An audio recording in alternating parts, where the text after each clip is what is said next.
what is up guys? So for tonight's video, so magbibisikleta tayo. Kasi bibili tayo ng ating pang-ulam. So naisipan ko dyan, bumili ako ng ulam dun sa Kupa. And subukan ko na din yung bisikleta na binili ko nung nakaraan. Kasi may mga in-adjust ako na parts. Specifically dun sa may shifter. Kasi nag-snap siya ng una kong gamit. So in-adjust ko yung high and low niya. So yan, subukan na natin.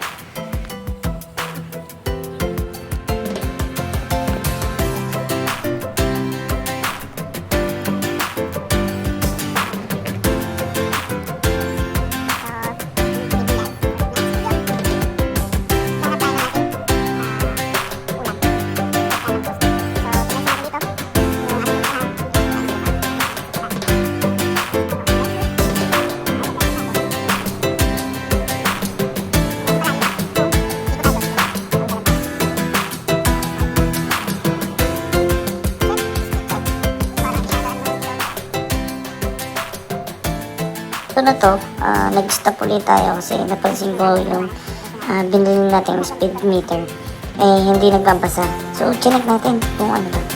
So unfortunately hindi pa rin naayos. So titingnan natin yan pagbalik ng bahay. So ito, focus natin yung basa guys. Checking na mga binili natin ng equipment at bisikleta. Nagana ba? Hindi. Resolve.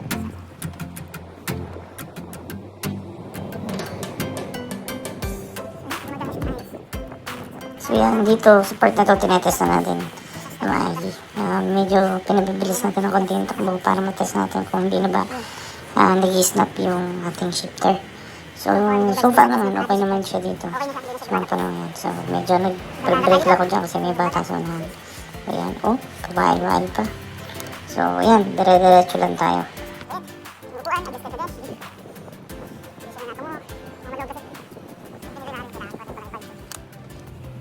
Crossing, try natin mag-shift. Pawisan. So, yan. So, mga napansin natin, ay din sa ating binili itong ating camera holder. So, medyo hindi good yung type niya. So, tumutungo siya while bouncing. So, stop muna tayo ulit. Ayusin natin.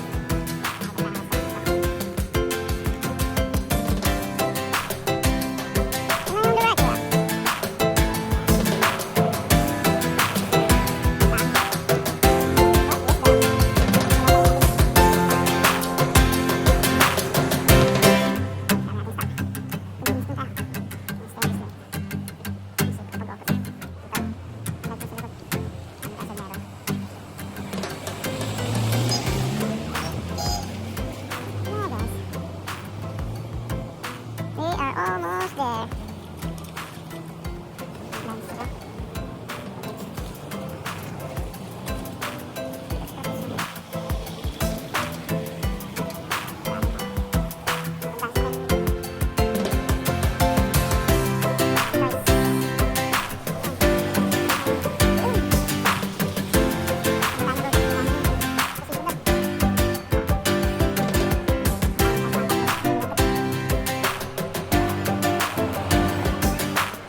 Na to, nag-change tayo ng ruta, nagbalik tayo ulit ng 10th Street.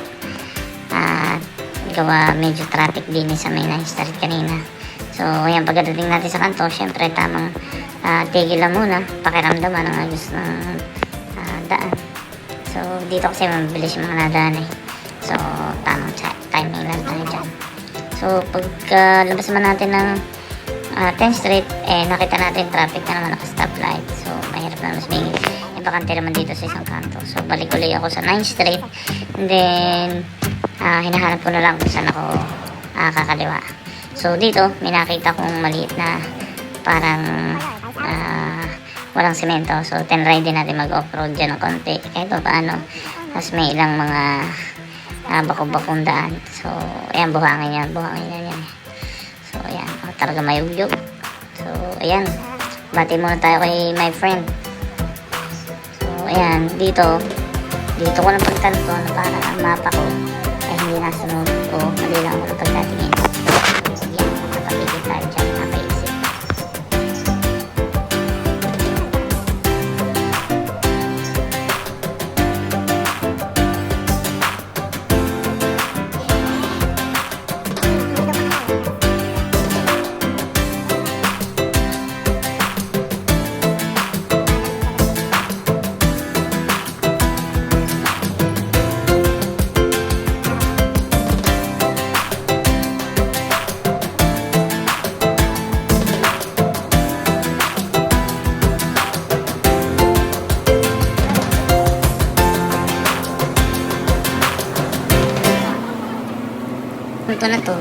tuwan-tuwa na tayo kasi nakita na natin yung gupa. So, ayan. Iniisip ko naman dito, saan ko naman siya ipaparada. So, nangabang ako kasi baka paglabas ko ng gupa, wala na yung bisikleta. At, swerte nga, nagkaroon pa ako ng problema doon sa lock ng aking binili. So, pinalta ko ng password, hindi ko maalala yung aking pinalit. So, pagkaalala ko kasi, birthday ko yung nilagay ko, pero hindi gumagana. So, ayan. Iniwan ko na lang, malakas loob na lang tayo. Tapos, order. Tapos, pagkakuha ko ng order ko, mismo resibo, naglabas na lang ako, doon ko na lang hinintay sa labas.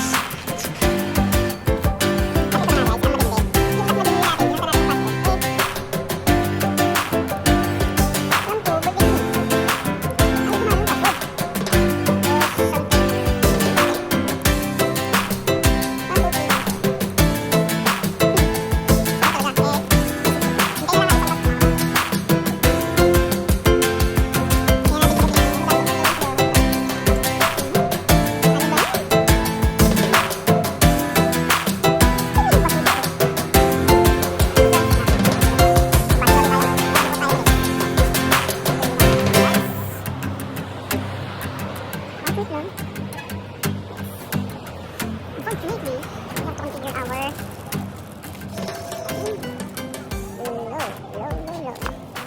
Hindi siya nilibig. Ayun kung bakit.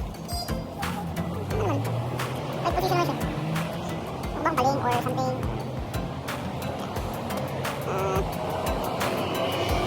Nice. Good. Tignan natin itong ating speedometer. SBAD. Nothing there. Lights on. Reverse.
dito nga guys, malapit na tayo sa bahay.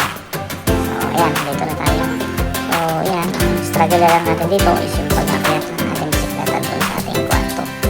So, nasa second floor kasi yung ating tirahan. So, ayan, nakasalubong natin ang ating mga kapitbahay dyan. Sunny. Okay. So, ayan, nandun na tayo sa taas. So,